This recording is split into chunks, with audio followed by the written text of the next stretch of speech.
Hey everyone, welcome to my channel. My name is Amanda and this is a vlog of my late autism and ADHD diagnosis. Today is a pajama day. I'm in my cute lavender pajamas with polka dotted pants and a little polka dotted pocket on the shirt. And the reason why is because this is day 4 of being snowed in. I live in Vancouver, Washington, which is just north of Portland, Oregon. And I know a lot of the country is dealing with very, very cold and stormy, crazy weather right now.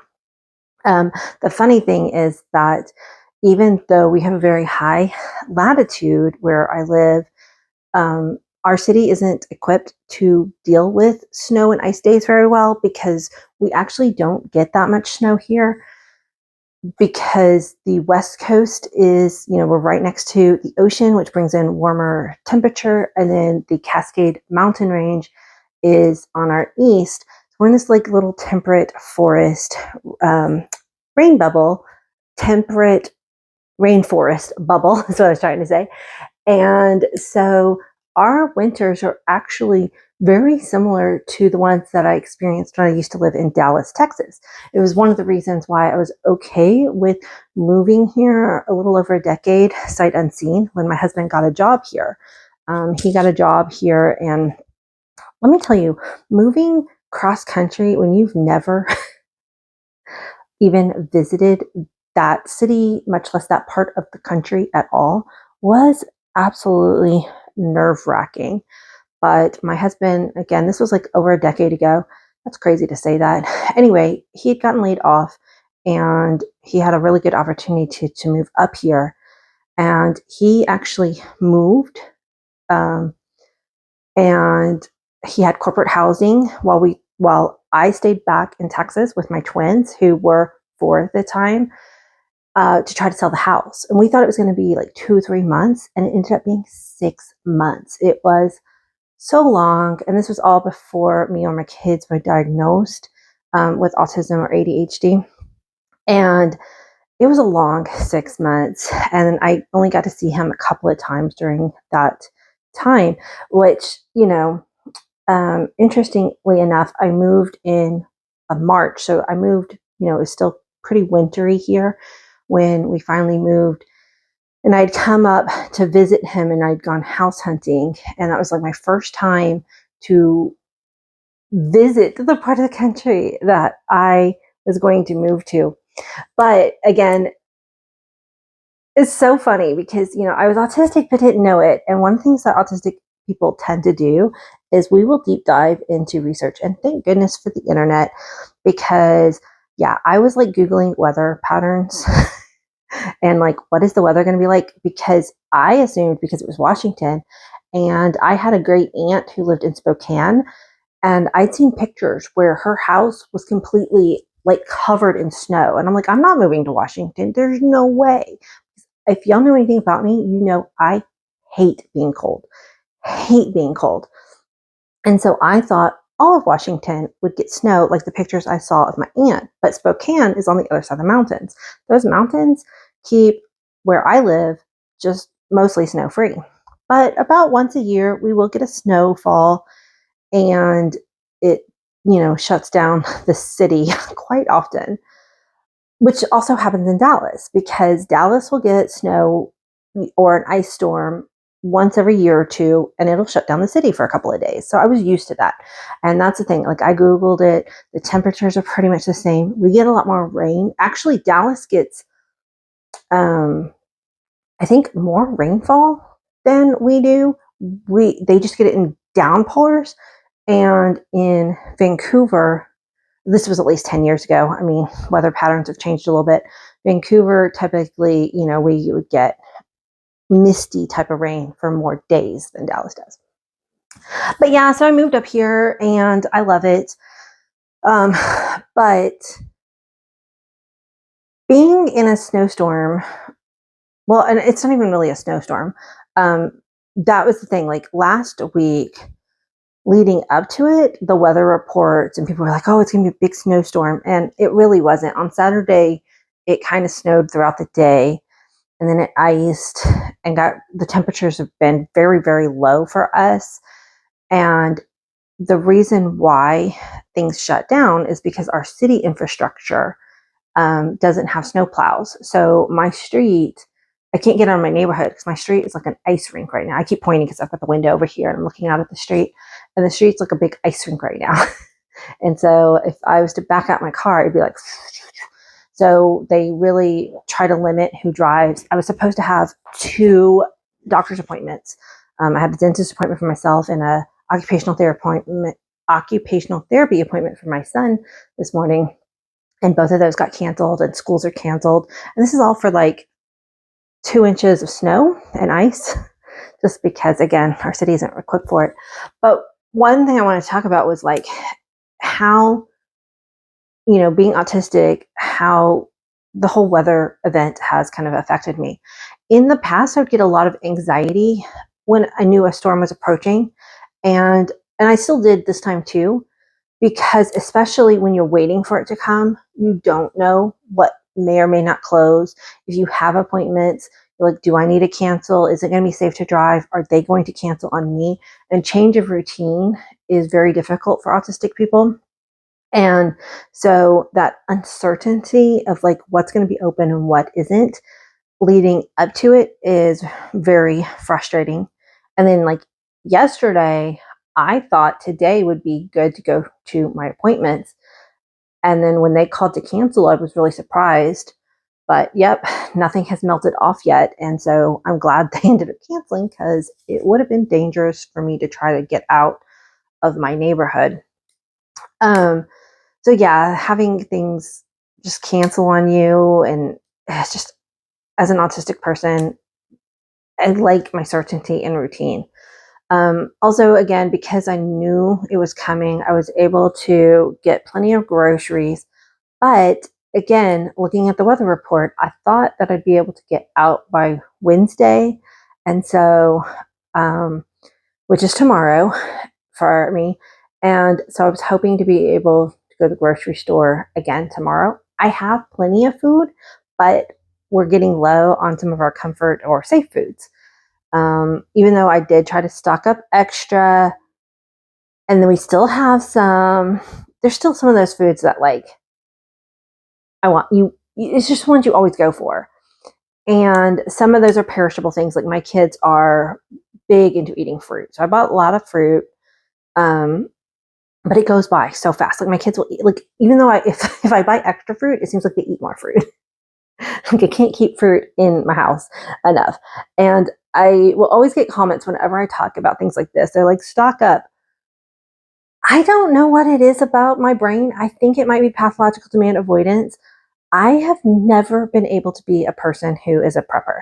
I haven't looked into all that from a mental standpoint very well yet, but I it's almost like an ostrich in the sand kind of thing. Like the idea of prepping causes me more anxiety, which is so ridiculous, because it seems like it would solve the problem if I knew that, okay, I've got lots of food in there, I don't have to worry about going out. But I have never been very good at prepping for storms.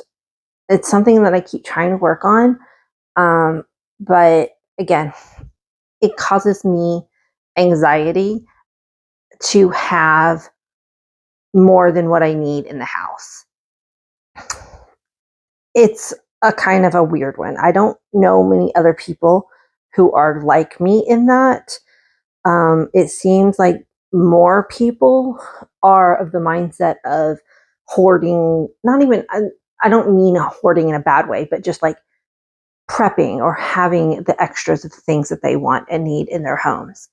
And that is something that I have never been able to do successfully. I don't know if it's the management of ingredients, like I don't want things to go bad. And it takes a lot of executive functioning to make sure that you can rotate stuff out and make sure that you're constantly using the things up before they expire. And that all just sounds so overwhelming that I never even do it. Even for a short term, like I try to for a short term storm. and I'm only mildly successful at it. Like, again, and we have like plenty of food, but I wasn't so great at buying enough of the fruits that my kids love. So we're getting low on fruit and milk. But we can, we can go without fruit and fresh fruit and milk. We have some canned fruit for a couple days, and we'll be able to get out by Thursday at the latest. So it's like, ooh, one day we don't get to eat our apples and pears. But again, for an autistic person, that is stressful because we are used to having our same foods, our comfort foods, our things that we really like to eat and depend on. Okay, I'm always wiggling. I actually mentioned that a couple videos ago where up until recently I would try to sit very, very still in a video, or I would edit out any like shifting I do. But again, most of my videos are limited editing because I am trying to show what it might be like to have a conversation, even if it's one-sided, with an autistic ADHD person. And most of us wiggle a lot. So I'm like, why am I editing out every time I shift positions? Because I'm constantly shifting positions. In my Amazon shop, I have a chair that I bought for my desk. I'll put a picture of it up here. And I love this chair. It's not ergonomic, but it is an amazing ADHD chair because I'm constantly wiggling in it. And it's got a very wide base. So I can sit cross-legged in it, and I just wiggle, wiggle, wiggle. So yeah, always shifting my position. This is my newest jelly cat. Like I said, it's just a pajama day. I wanted my cozy things near me. I got one of my favorite fidget toys, and I have been spending the last couple of days on my latest hyperfocus, which is writing a book, which I did do a video where I started that. And I'm going to circle back because I realized I just got off topic because I wanted to say something else about the storm. So a couple things else about this weather event that we have had is one, it's dried out, even though there's I guess all the moisture is sucked into the snow. I don't know the science behind that. But sensory wise, I have been going batty. My hair is super dry. I just wet it down a little bit before this video because it looked like straw. My hair is super dry. My sinuses are dry. I keep using nasal spray. I was using a humidifier. My lips are chapped, and all of these sensory, this dry skin, and I'm drinking so much water, is really affecting me. It's hard to focus on other things because I'm feeling such the sensory awareness of how dry everything feels when that's not something that I'm used to. So that's been frustrating. It's also given me a lot of sinus pressure and headaches the last several days. I've had a lot of headaches. What else sensory wise? Again, just being cold. I haven't been outside much in the snow because, again, like I said earlier, I hate being cold. So I spent a lot of time in front of my space heater and writing my book, and that has been lovely. In the past, storms would cause me a lot of anxiety, again, because I would sit there and worry about when I'd feel trapped. I'd feel cabin fever. I need to get out, need to get out. But lately, since unmasking my autism, I have become more and more of a homebody. And I actually just really enjoy being more at home now. And so this storm has been quite lovely. And not having any external pressures to be anywhere because everything's pretty much shut down has really helped me the last couple days. I didn't even know how much I needed that. These last 4 days have just been peaceful. As far as not feeling my pathological demand avoidance, not feeling any external demands. Now, I still have my own internal demands with PDA, but the external demands have kind of diminished having this storm. Like, if somebody calls me and is like, hey, do you want to get for tea? I'm like, oh, no, sorry, I can't leave my house. Like, it's just been like, so nice. I really, really needed that. I didn't even know. So I'm very thankful to the storm of that. Now, the pets have been a little haywire. Not the cats, but Milo in particular. He's my son's service dog, and he's used to going and going and going. And he is not liking being stuck at home. So my son's taken him on lots of walks in the snow, which he adores. He is having so much fun going on lots of walks and playing out in the park that we have across the street.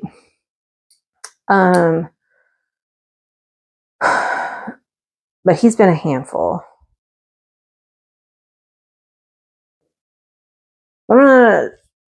So, okay, I want to tell y'all a little bit about the book that I'm writing. I'm not going to tell you too much yet. When I first started the hyperfixation, I didn't have any attachment. I was like, I'm just having fun here. We'll see if it lasts, But now at this point, I am almost at 44,000 words in less than a month. And I am getting some attachment to finishing the book. I do want to explore what it would take to publish. I have no idea. I am a complete newbie at writing. So I know it's hard to publish a book. I know self-publishing is an option at this point, but I'm going to finish the book and then I'm going to learn what the next steps are. But I was looking it up, and Stephen King is known for writing about 1,000 words a day. Brandon Sanderson said that he writes, around 2,000 words a day. Most days I've been writing 1,000 to 2,000 words a day. Yesterday I wrote 3,000 words, with the snowstorm and everything. Like, I was just in hyper focus mode. The only reason why I had to stop was because it was getting late, and my autism brain was like, okay, time for bed, routine time. But my ADHD brain was like, hyper focus, want to keep writing. It was really hard. But yeah, no. I looked it up, and according to Google, an average size romance novel is between 50 and 90,000 words, and I'm already at like 44. So I'm almost got a full-length novel, and it's so exciting. I'm so proud of myself. I don't know. I think secretly I've always wanted to write, but the thought of it sounded so big and daunting that I never even attempted. I never tried. So the fact that my brain just like latched on and is creating a book, is just indescribable. You'd think if you're writing, you'd have better words, but somehow talking and typing, like, it just comes out in a different way.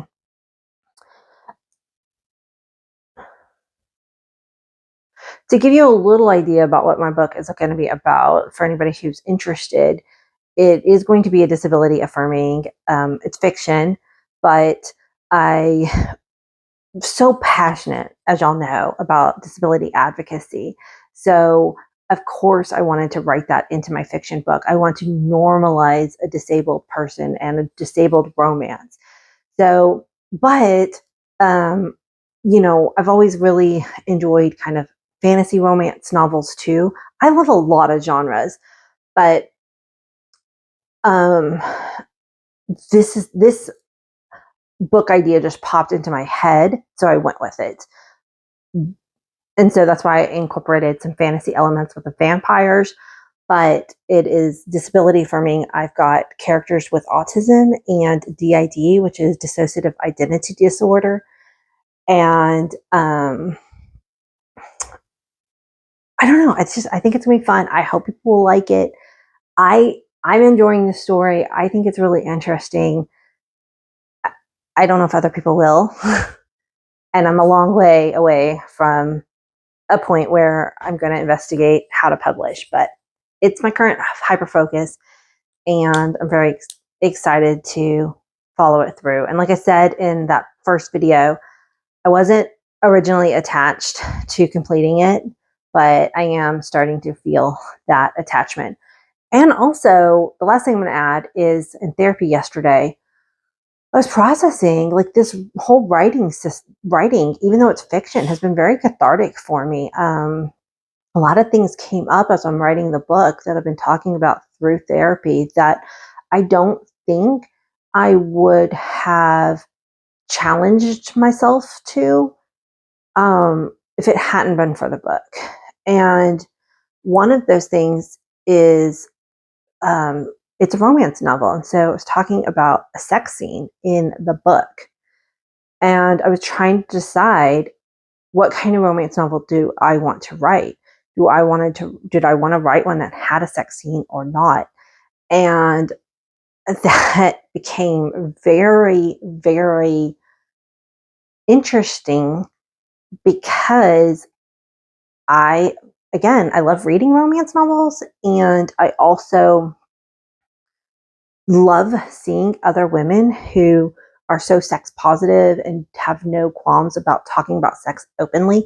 I literally, before my therapy session yesterday, would not have been able to say that on this video. But again, I learned it was my autistic mask. Part of my autistic mask as a child was you will be a good girl because that's what would protect me, keep me safe. And in American purity culture, society, even though this wasn't my mom, this was society. Society says that little girls are pure and virginal and they don't talk about sex. That's what a good little girl does. And so my autistic mask took that literally and it became my identity, even though it wasn't who or what I would necessarily want to be. So I've always struggled with this, like, again, conflicting who I am behind the mask. My mask would never, ever have let me write a sex scene. Like, that is just something good girls wouldn't do. But who wants to be a good girl? Like, that's not who, I mean, y'all get what I'm saying. Like, I will always be a good girl, I think. But that good girl does not mean that you can't talk about sex and be sex positive. And sex is just a normal part of the human experience. And I hate purity culture. Y'all have seen my video on religion. I am not a religious person. So being able to write a sex scene was extremely difficult. Not just because having aphantasia, because that added to it. Let me tell you, if you've ever wanted to know about aphantasia and visualizing sex scenes, yes, we don't see anything in our mind. Anything. So that was difficult. But then actually just typing these words was so physically difficult for me because my brain was literally fighting. The mask autism was fighting me typing these words out. And it felt like I was trapped. And thankfully, I happened to have a therapy appointment right as I got to the point in the book where I wanted to write this scene.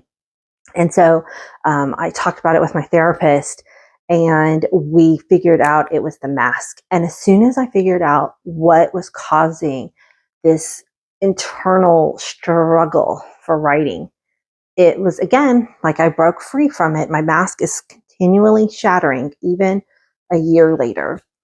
So,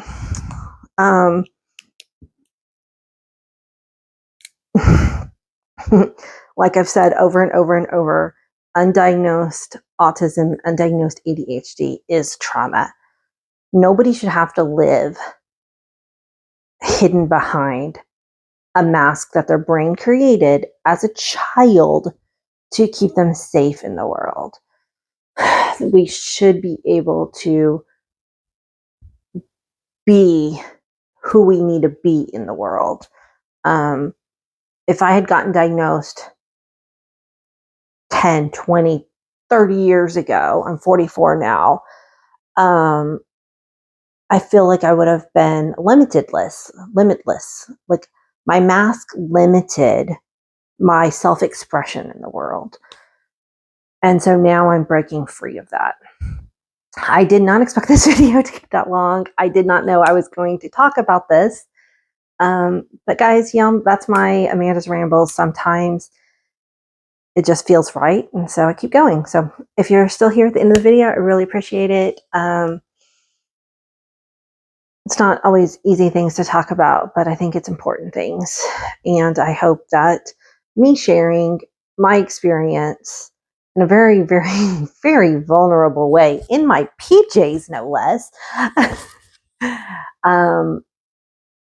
makes a difference for you. Until the next video, guys.